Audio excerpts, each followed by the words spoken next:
Yo, what is up guys? It's Pedro here, and in today's video I will be going over 5 players that impressed during the Washington Commanders Week 8 win against the Indianapolis Colts. So if you guys are new, make sure to subscribe for Washington and NFL content, trying to get to 10,000 by the end of the year. So please help me get there. Also hit that like button and turn on those notifications so you never miss a video.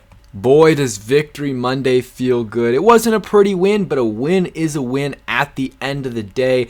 And I'm kind of getting a little upset. Some of these, fans and media members are saying, it's a terrible win. We were underdogs going into the game. This team was above 500. The Colts were heading into the game. And some of these media members, JP Finley, he even predicted the Colts to win this game. And after the game, he spent 30 minutes on his podcast talking about how bad of a win it was. I don't get it. It is what it is. We'll see what happens these next couple weeks, but I'm still happy about the win. Going on a 3-game win streak, I'm always going to be happy about that, especially if there's no major injuries. So let's get into some of the, guys that balled out in this game. So honorable mentions. Actually, we'll get into the other guys first. So first guy.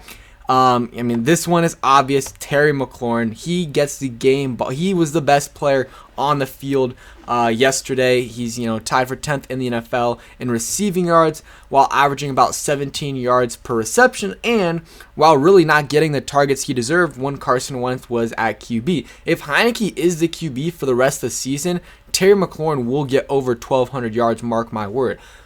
But if Carson Wentz comes back, then it could be a little bit of a different story, because Heineke trusts McLaurin and McLaurin trusts Heineke, and sometimes he just throws it up. He's like, you know what?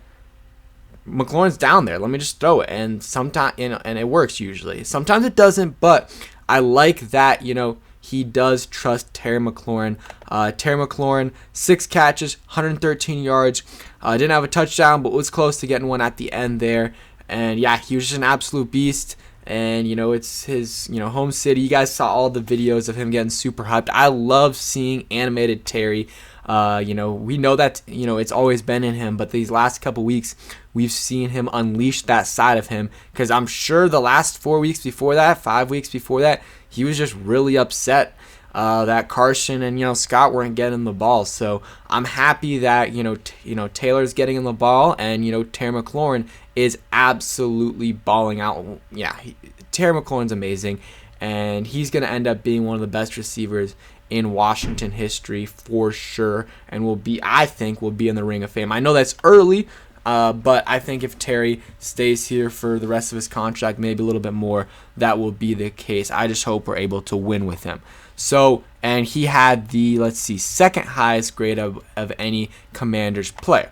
The next guy is Jonathan Allen. Jonathan Allen is just an absolute beast. You guys see the PFF grade here. You got to take, PFF with a grain of salt, but his grade matches what I saw during the game. Just, he is an absolute beast, and he didn't really force a fumble on Sam Ehlinger. That was more Sam just, coughing it up and just losing it, but he was in the backfield all day, got a couple tackles for loss, at least one, I think 2. Let's look at it right here. And, he drew a holding penalty. Yeah, 2 tackles for loss. He drew a holding penalty against Quentin Nelson, at least 1, maybe 2.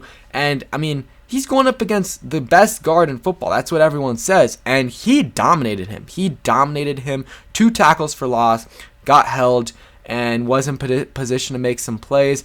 I'm upset that, he keeps on getting slighted. He keeps getting slighted on these sacks. He should have gotten the sack, or him and Casey Toohill should have gotten half a sack each. But the Sam Ehlinger one, they called a team sack. I don't understand that, because if you're Jamin Davis has gotten, got at least 1 sack this year when the quarterback just ran out of bounds and he was the closest guy to him. So if you're going to count that as a sack, I think Jonathan Allen and Casey Toohill, who were getting pressure on Sam Ehlinger, should get credit for that sack. And Allen's gotten at least 1 other, maybe 2 other sacks this year where got called because of a penalty. So unfortunate there, because he deserves to have higher numbers and get that recognition that he deserves. But it is what it is at the end of the day. We as Washington fans know how good he is. And I love how, I think Al Galdi tweeted this, how him, Jonathan Allen, and Terry McLaurin got paid, and the next season either were the same as they were before, or even better. And I think you could argue both of them are a little bit better. I mean, Jonathan Allen definitely, the year after he got paid, was much better. Terry's a little bit better, but he's always been like this. Yeah, and he's just continuing to show how good he is. And Jonathan Allen continuing to show how much of he's just a menace. Like he's one of the best interior defensive linemen in football. Like you go, I would say Aaron Donald's 1, probably Jeffrey Simmons 2, and then after that, it could be Allen. You could say maybe DeForest Buckner, Cameron Hayward. There's other guys there, but I think Jonathan Allen deserves to be in that discussion because he is an animal for sure. So that's my second guy that I thought impressed, and hopefully they get him that sack that he deserves. Other guy, I want to give props to Derek Forrest. He didn't make a ton of impact plays, but he made a very, very important impact play by forcing that fumble on Jonathan Taylor just as they were getting into the red zone. That saved 3 points minimum, maybe 7. Both of those turnovers really helped out the Commanders. The Commanders, I believe, are 3-0 right now when forcing a turnover. Maybe 4-0. It's either 3-0 or 4-0, but they've got a good record. And Derek Forrest, that was a great hit. Hit Jonathan Taylor right where the ball was first and forces that fumble. So great play by him, and I think they need to continue. I think he played a decent amount of snaps, but that he played a little bit more this week just because they had Jamin Davis was their only true linebacker who was a starter. I mean, obviously they played Mayo and Bostic a little bit, but normally they played a couple one linebacker sets, some plays where they just had Jamin Davis, and that's why Derek Forrest played some more, and he made some plays, and he's played really, really well this year. I think him and Cam Curl are the two out of the top 5 highest graded safeties in the NFL. So both those guys continue to ball out. Hat tip to Cameron Curl. Had another good game.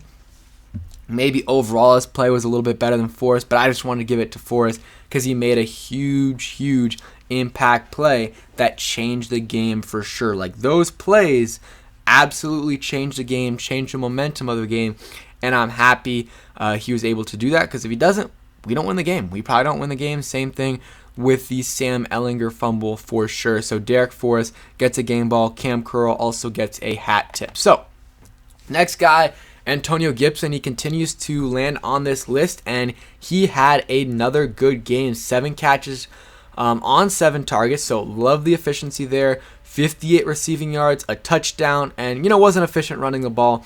But neither was Brian Robinson. Had 20 or 19 rushing yards, but that is the perfect amount of targets for Antonio Gibson. 7 targets. I love that number.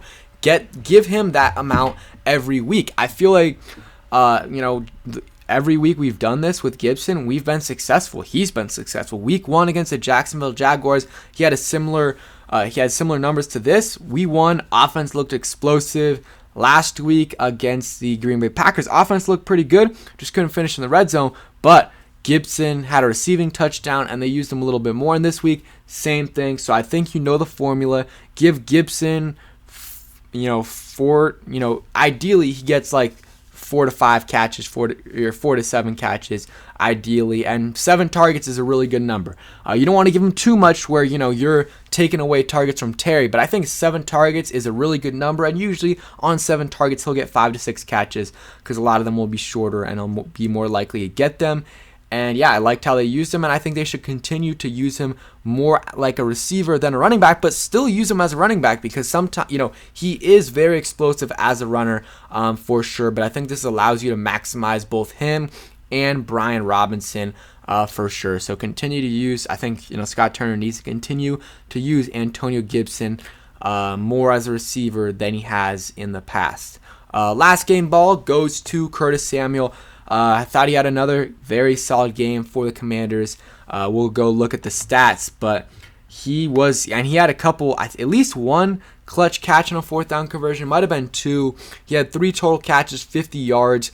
Had a long, 20-yard catch, and they also was basically their leading rusher for 4 carries, 29 yards. So he had a total of 79 yards on offense, and I didn't notice it, but I assume he had some good blocks as well because he usually does. So he has been a very important part to this offense, and I'm glad he's healthy and he's contributing, and hope he can continue to do this for the Washington Commanders. It is weird that I did put kind of 3 players on offense, 2 players on defense, but it's way easier to quantify who had a better game on offense because you got a lot of the more obvious stats than on defense. But some other kind of hat tips. Talk about Cam Curl. Thought he had a good game. Deron Payne had a good game as well. He gets a hat tip, had a sack, had a TFL, QB hit. Let's see. John Ridgeway, I'm not going to give him a game ball, but definitely a hat tip. I thought he had a solid game as a run defender. And then who else? Jamin Davis, he did make some mistakes, but he had a very, very clutch play on 3rd and goal where he stops Jonathan Taylor, and they are forced to, kick a field goal. So that play alone saved 4 points. It's a huge impact play made by Jamin Davis, and I think he deserves his props on that for sure. And yeah, guys, big win for the Commanders. I know some people don't think it is, and they equate, they think it's the same as like winning against the Chicago Bears on Thursday night. For me, it's not the case. I feel good about this win. And now you're going up against the Vikings and the Eagles the next 2 weeks. Those are very, 2 very tough games. 6-1, 7-0. If you can win one of those 2, that is amazing. I think the Vikings are worse than their record is. If you just look at the opponents they played and how close the games were, I don't know. It doesn't seem like they are amazing. I think it's a game that's going to be competitive. It just depends on, are we going to clutch it up at the end? So thank you guys for watching. Hope you guys enjoyed the video. If you did, hit that like button, subscribe if you guys are new, and let me know what you guys think about my picks. Peace, guys.